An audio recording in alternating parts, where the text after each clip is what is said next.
आदाब नाजरीन, मैं सनम एजाज श्रीनगर से आपके साथ लाइव अपडेट में हम बताएं सरकार के फैसले पर हम बात कर रहे हैं। सरकार ने फैसला किया है कि मुलाजिम सरकारी दफातर में जाएंगे और इस सरकार के फैसले पर सवाल कल से श्रीनगर में उठना शुरू हुए।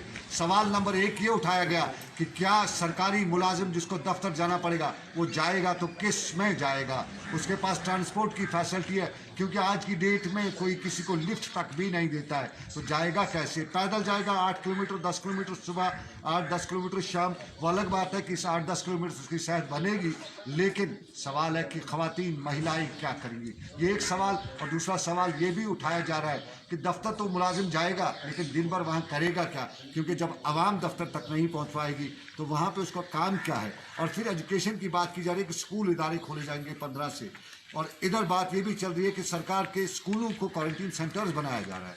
तो स्कूल खोलने के पीछे की कहानी क्या है और कौन वालिद अपने बच्चे को इस रिस्क में स्कूलों में भेजेगा, ये 3 मुद्दे हमारे आज के इस लाइव नशरियात के प्रोग्राम के मौजू। और वादी में जो मुलाजिम तंजीमें उनके सभी नुमाइंदे मेरे साथ मौजूद हैं, लगभग सारे नुमाइंदे की शुरुआत वजाद साहब से। वजाद साहब, मैंने बोला जवाब आप दीजिए, सवाल आपने सुन लिया, सरकार का फैसला, जवाब आप दीजिए, कितना सही कितना गलत आपकी रहती है। सबसे पहली बात ये कि जो मैं एसआरटीसी को रिप्रेजेंट करता हूँ इजेक में, तो एसआरटीसी पहले से ही काम कर रही है, तो हमारे लिए तो ये कोई मसला नहीं है दफ्तर आना। और जो बाकी एसेंशियल सर्विसेज है उनके मुलाजमीन भी, चाहे मेडिकल हो, पीएचई हो, इलेक्ट्रिक डिपार्टमेंट हो, म्यूनिसिपलिटी हो, सीएपीडी हो, जितने भी डिपार्टमेंट है वो सारे इस वक्त काम कर रहे हैं क्योंकि एसेंशियल सर्विसेज है। अब अगर आप नॉन एसेंशियल सर्विसेज को खोलने जा रहे हो तो सरकार को फिर रहनुमा खतूत को भी जाहिर करना पड़ेगा कि वहाँ पे सोशल डिस्टेंसिंग कैसे रहेगी, वहाँ पे मास्क का इंतज़ाम है, सैनिटाइज़र। दूसरी बात जो आपने वैलिड बात कही, तो वहाँ पे लोगों के काम होते हैं, उनकी फाइलें होती है। जब लोगों को आप रेस्ट्रिक्ट करोगे, लोग तो आएंगे ज़रूर, रोकने का तो कोई सवाल ही पैदा नहीं होता, तो वो सोशल डिस्टेंसिंग नहीं होगी। दूसरा, इस वक्त कुछ लोग ये कह रहे हैं कि कम्युनिटी स्प्रेड हो रहा है, यानी कि इस डिजीज़ जो अभी बाहर की नहीं रही है, अभी हमारे घरों में घुस चुकी है। तो कम्युनिटी स्प्रेड के माहौल में क्या हम एफर्ट कर सकते हैं कि हम नॉन एसेंशियल सर्विसेज को बहाल करें और बिल्कुल नॉर्मल तरीके से चलाएं। दूसरी बात जो आपने ट्रांसपोर्टेशन की बात कही कि यहाँ पे 4.5 लाख मुलाजिम जम्मू कश्मीर में काम करते हैं, डिस्ट्रिक्टों में काम करते हैं, कोई 40 किलोमीटर दूर ऑफिस आता है, कोई 30 किलोमीटर दूर आता है, तो आने जाने का मसला है। दूसरा ये है कि जो एसेंशियल सर्विस के काम कर रहे हैं तो लोगों को वो राहत मिल रही है, जैसे एसआरटीसी लोगों को ला रही है, चाहे क्वारंटीन सेंटर में लाना हो, आउट ऑफ स्टेट से लाना हो, या राशन की तकसीमकारी हो, वो सारे काम हो रहे हैं। अब नॉन एसेंशियल को खोलना और लोगों को कहना कि आप दफ्तर न जाइए, ये लॉजिक कुछ समझ नहीं। वजाद साहब, आपने वजह की बात की, लेकिन खुर्शीद साहब से मैं पूछना चाहूँगा, मेडिकल डिपार्टमेंट सेंटर, ये मेडिकली क्या कहेंगे? पहले ही भी यहाँ पे कोविड सेंटर, क्वारंटीन सेंटर, टेस्टों के लेके बड़े बवाल उठे। अब ये फैसला क्या मेडिकल डिपार्टमेंट के लोगों से कोई सरकार ने मशवरा लिया, एक्सपर्ट से कोई मशवरा लिया कि इस तरह का फैसला करेगा? मैं खुद भी हैरान हूँ कि ये ऑर्डर कैसे निकाला इन्होंने, क्योंकि अब जो है ना हमारी टेक्निकल स्टाफ जो है, फ्रॉम नर्सिंग ऑडिटी टू डॉक्टर, वो तो काम पर लगे हुए हैं। जो मिनिस्ट्रियल स्टाफ है उनकी तो काम आजकल बहुत कम होती है। अब अगर हमारे डिपार्टमेंट क्या नॉन एसेंशियल डिपार्टमेंट्स में ये उनको बुला रहे हैं, तो किस लिए बुला रहे? रेस्ट्रिक्शंस है पब्लिक को एंट्री पब्लिक ऑफिस में करने की, तो फिर करना क्या है वहाँ, ये भी सरप्राइजिंग है। दूसरी बात जो ये अपनी जो इनकी health and family welfare ministry की जो गाइडलाइन है, ये तो उसको ही वायलेट कर रहे थे। How can you stop the people to enter in the office? Public office में तो अब कोई भी आ सकता है। दूसरी बात ये है कि जो मुलाजिम है ये मामूली नंबर नहीं है, 4 लाख के करीब मुलाजमीन है जिनको अब ऑफिस आना है। तो how can you maintain the social distancing? How is it possible? दूसरी बात यह है कि एसिम्टोमेटिक जो लोग होते हैं, तो आपके पास कोई ऐसी डिवाइस नहीं है कि आप देख के ये बताओगे वेदर ही इज इन्फेक्टेड और नॉट। तो कैसे मेंटेन करोगे इस इन्फेक्शन को? मान लेते हैं ये हो गया, सरकार ने फैसला ले लिया, और उसके बाद आपके डॉक्टर पॉजिटिव हो गए, आपके पैरामेडिक्स के लोग गए, आपके सिस्टर नर्सेज है वो पॉजिटिव होगी, हर सिस्टम तो बैठ जाएगा ना, तो फिर इस कौम का इलाज कहाँ पे होगा, किसके जिम्मेदारी? पहले भी अर्ज किया कि जो हेल्थ एक्सपर्ट्स है J&K के, उन्होंने जो ओपिनियन दी है तो उस पर अभी कोई अमल नहीं हो रहा है। तो they have decided it without keeping the view of the experts. तो हमें उम्मीद है कि अब इस पर और सोचेंगे ये, क्योंकि ये ऐसा मामला नहीं है, ये पूरी आबादी का मामला है। क्योंकि अभी जो कह रहे थे, हालांकि ये अभी नहीं हुआ कि ये कम्युनिटी सेपरेट तो अभी नहीं हुआ, लेकिन हालात जो है आज भी एक मुंह में एक औरत की डेथ हुई है, वो भी पॉजिटिव थी, कोविड पॉजिटिव थी। तो इन हालात में बहुत सोचना होगा गवर्नमेंट को। शबीर लंगू भी मेरे साथ मौजूद है। शबीर लंगू, SMHS अस्पताल में आप हैं, वहाँ पे ड्यूटी देते हैं। मुझे एक चीज़ बताइए, नवीद नज़ीर डॉक्टर जो है जाने वाले हमारे पास, अगर उनका ट्वीट में कल का देखूँ तो उसमें बाकायदा तौर लिखता है कि सिचुएशन जो बन रही है, हमें अब बेड्स वगैरह अरेंजमेंट करने हैं। कहाँ इस फैसले में कहीं न कहीं उस फैसले उस बात को मद्देनजर तो नहीं रखा हुआ देखा नजर आ रहा है, लेकिन क्या रिएक्शन है फिर भी आपको? देखिए, ये सरकार के जो एडवाइजर है, मुझे लगता है कि कोई जो इनके एडवाइजरी है, मेरे ख्याल से उनको मशवरा गलत दे रहे हैं। एक तो अगर सरकार ने ये फैसला लिया है कि मतलब लोग मुलाजमों को दफ्तर आना है, अगर हॉस्पिटल की मैं बात करूं, हॉस्पिटल में सबसे पहले अगर लोग आते हैं, हमें OPDs को खोलना पड़ेगा, साहिबान बैठेंगे, साहिबान और पैरामेडिक्स इस वक्त लगे हुए हैं कोविड के साथ, फर्स्ट लाइन पर वो काम कर रहे हैं। एक तो वहाँ पर उनको काम करना पड़ेगा, दूसरा यहाँ पर अगर हम OPDs खोलते हैं, नॉर्मल पेशेंट्स की बात करें, वो भी आएंगे, तो इससे एक जम्बलिंग पैदा हो जाएगी। इसमें कोविड का ज़्यादा खतरा रहेगा। बशर्ते इस वक्त जो हम काम करें काम कर रहे हैं, हमें चाहिए कि सरकार का सोचे, दूसरा मुलाजमों का सोचे, तीसरा एक बात यह है कि इस वक्त सरकार के पास वो इतने ज़्यादा सोर्सेज भी नहीं है कि वो तमाम मुलाजमों को मतलब PP किट्स दे दे, या मतलब सैनिटाइजर बाकी चीज़ दी दे। हमें लगता है कि ये जो फैसला है, ये मशवरे के बगैर हुआ है।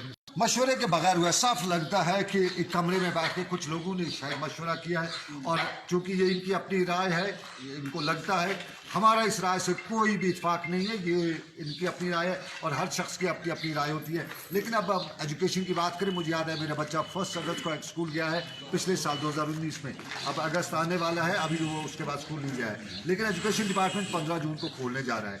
फैसला सरकार का, और उस फैसले का एजुकेशन डिपार्टमेंट से खान साहब, आप टीचर भी यूनियन के साथ जुड़े हैं, रिएक्शन आपका जानना चाहेंगे? पहले ये टीचरों को कंट्रोवर्सी है। जैसा जो आपने बात अभी की कि मेरा बच्चा पिछले साल स्कूल गया है, तब से आज तक नहीं गया है, लेकिन बात यह है इस वक्त जो पहले जहाँ तक स्कूल खोलने का ताल्लुक है, स्कूल तो इस वक्त भी अगर रियल क्लासेस बंद है, लेकिन क्लासेस तो इस वक्त वो क्लासेस नहीं है, चीनी जुबान में आपकी मैडम पढ़ाती है, वो 2G पे वो जब बोलती है ना, तो लगता है कि कोई चीनी मैडम भाषण दे रही है, कोई कुछ नहीं होता। बात सर सही है, लेकिन उसमें हम एक टीचर की गलती नहीं है। हमने बारहा हुकूमत से ये मुतालबा दोहराया है, बार बार हमने कहा है कि अगर वाकई यहाँ पे क्लासेस चलानी है, वर्चुअल क्लासेस चलानी है, तो यहाँ 4G की बहुत ज़रूरत है। सरकार से एक बार फिर मेरी यही अपील होगी कि यहाँ 4G को फिल फोर बहाल किया जाए, ताकि जो इस वक्त हमारी वर्चुअल क्लासेस है वो अच्छी तरह से वो वहाँ पे ट्रांजैक्शन हो सके। लेकिन जहाँ रियल क्लासेस खोलने का ताल्लुक है हमने को, तो सरकार उस बारे में हमें पूरी उम्मीद है कि वो उस पर गौर करेगी।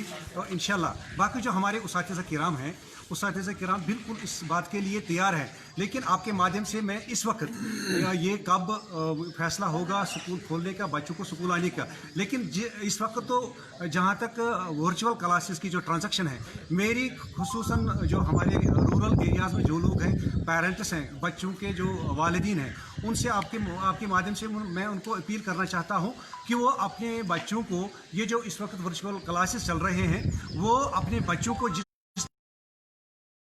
रियल क्लासेस में दिलचस्पी ले रहे हैं कि हमारा बच्चा स्कूल गया कि नहीं, यहाँ भी वो अपने बच्चे को देखें कि इसने वर्चुअल क्लास अटेंड किया कि नहीं। ये मेरी गुजारिश होगी हर एक वालिदीन से। जहाँ तक इस वक्त सरकार बहुत कोशिश कर रही है, चाहे चैनल के माध्यम से, रेडियो के माध्यम से, TV के माध्यम से। एक चीज़ अपने व्यूअर्स को बताना चाहूँगा, एक दिन हम भी अपने बच्चे के साथ बैठे थे, जो एक वर्चुअल क्लासेस कहते हैं, आधा घंटा बैठे तो उसके बाद हमें सर दर्द होना शुरू हुआ। आज माफ़ करना, फिर कभी पढ़ाएंगे, या आपका पढ़ते जो आप सुन रहे हैं वो सुनाएंगे, क्योंकि जो टीचर्स वहाँ पे पढ़ा रहे हैं 2G की स्पीड से वो गोल गोल घूमता है, बीच में घूमता है, और बीच में जो मैडम बोलती है वो डिस्टॉर्टेड लैंग्वेज जो होती है उसमें ना हमें तब कुछ समझ आया था ना बच्चे को कुछ समझ आता होगा। साफ ज़ाहिर है जब हमें नहीं आया तो चौथी तीसरी पाँचवीं के बच्चे को क्या होगा। लेकिन इस स्टेट में एक मामला और भी है, कैजुअल एंड डेली वेजर्स का। जहाँ पे भी फ्रंट लाइन पे देखो तो कैजुअल और डेली वेजर्स को लगाया जाता है, एक सरकार की तरफ से या उनके सीनियर्स उनको लगा ही देते हैं। दूसरा उनकी अपनी मजबूरी होती है कि नहीं गए तो हमें नौकरी से टर्मिनेट किया जाएगा, और उसी तबके को रिप्रेजेंट करते हैं मेरे साथ। मुझे एक चीज़ बताइए, आपके साथ जो लोग हैं कैजुअल डेली वेजर्स लोग हैं, हर बला में उनका आगे दिया जाता है, इस बला में वो क्या है?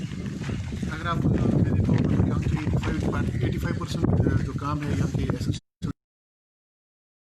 वो यही daily wagers, casual labours, need based workers, IT workers जो मुख्तलिफ कैटेगरीज के तहत काम करते हैं, HDF वगैरह, वही काम कर रहे हैं। और अफसोस के साथ कहना पड़ता है सरकार को इन हालात में उनकी हौसला अफजाई करने की। सरकार ने उनको बगैर तनख्वाह की नौकरी दी है, कभी तनख्वाह वागुजार नहीं किया जा रहा है उनका, और 26 साल से वो बेचारे दर दर की ठोकरें खा रहे हैं, उनके हवाले से कोई फैसला नहीं लिया गया। सरकार ने हौसला अफजाई के बजाय उनकी हौसला शिकनी की। जो नए रिक्रूटमेंट रूल्स आ गए हैं, स्पेशल नए रिक्रूटमेंट रूल्स आ गए, उनकी जो वैकेंसीज थी वो तो SSRB को रेफर की गई है, वो एडवर्टाइज करेंगे, उन पोस्टर्स पे नए लोगों को लगाया जाएगा, और इन बेचारों को 26 साल से वही रखा गया। और आज के दौर में भी वो बेचारे दिन रात मेहनत करते हैं, अपने घर बार को छोड़ के, अपने अहल को छोड़ के, मासूम बच्चों को छोड़ के 10-10 दिन के बाद, 15-15 दिनों के बाद स्कीमों से वापस आ जाते हैं, फिर अपने घर में 2 दिन या 3 दिन बैठते हैं और फिर वापस चले जाते हैं। अगर सरकार ने ये फैसला ले लिया है कि दफ्तर आने का, जो 100% उन्होंने अटेंडेंस के हवाले से बात की है, जहाँ पे 60,000 के करीब डेली वेजर्स है, 4.5 लाख यहाँ पे मुलाजमीन है, ये 4.5 लाख और 60,000 5 लाख लोगों को रोडों से गुजरना है और अपने ऑफिस में हाजिर पहुंचना है। जब 4.5 लाख मुलाजमीन आ जाएंगे और 60,000 daily wagers, casual labours office attend करेंगे, असाइनमेंट्स को अटेंड करेंगे, ये हमारे समझ से बाहर है कि क्या वहाँ पे सोशल डिस्टेंस रहेगी। और दूसरी बात, अगर वो आएंगे किस बात के लिए आएंगे? आप पब्लिक को अलाउ नहीं कर रहे हैं, वो बैठ के वहाँ पे क्या करेंगे? और तीसरी बात यह है कि आज तक मुलाजमीन, खासकर अगर हम एसेंशियल डिपार्टमेंट्स की बात करेंगे, PH या PDD की बात करेंगे, उनके डिपार्टमेंट में जो डेली वेजर्स है, कैजुअल लेबर्स है, उनको PP किट्स नहीं दिए गए हैं, उनके लिए सैनिटाइजर या मास्क का इंतजाम नहीं किया गया है। अब अगर वो यहाँ आ जाएंगे, लोगों का जमाव यहाँ पे बढ़ेगा, तो इन हालात में वो अपनी सेहत का कैसे ख्याल रखेंगे? उनके हवाले से सरकार ने सोचा है कि नहीं सोचा है? हमारी सरकार से ये गुजारिश होगी इस बात पे, इस ऑर्डर पे एक बार फिर गौर बाद फैसला लिया जाए, ताकि ये सारी कम्युनिटी जो है, ये सारी जो सोसाइटी है, वो इसमें इन्वॉल्व हो, सोसाइटी सारी इस वबा में इन्वॉल्व नहीं हो जाए। और बहुत ही इंपॉर्टेंट मुद्दा है, और उस मुद्दे के दौरान हम ये बात भी ज़रूरी पहुंचाना चाहते हैं कि सरकार एक मैकेनिज्म इसके लिए तैयार कर रही है। सरकार के पास ब्रेन्स है, और सरकार के पास जहाँ बड़े बड़े ब्रेन्स है वहाँ मुलाजमीन से भी पूछा जा सकता है किस तरह, क्योंकि कोविड अब है, इसको साथ लेके चलना है। लेकिन एक मैकेनिज्म है, सुबह शाम ड्यूटी के तरह से ड्यूटी, लेकिन एक ही टाइम पे 10 से 4 पुराना रूटीन।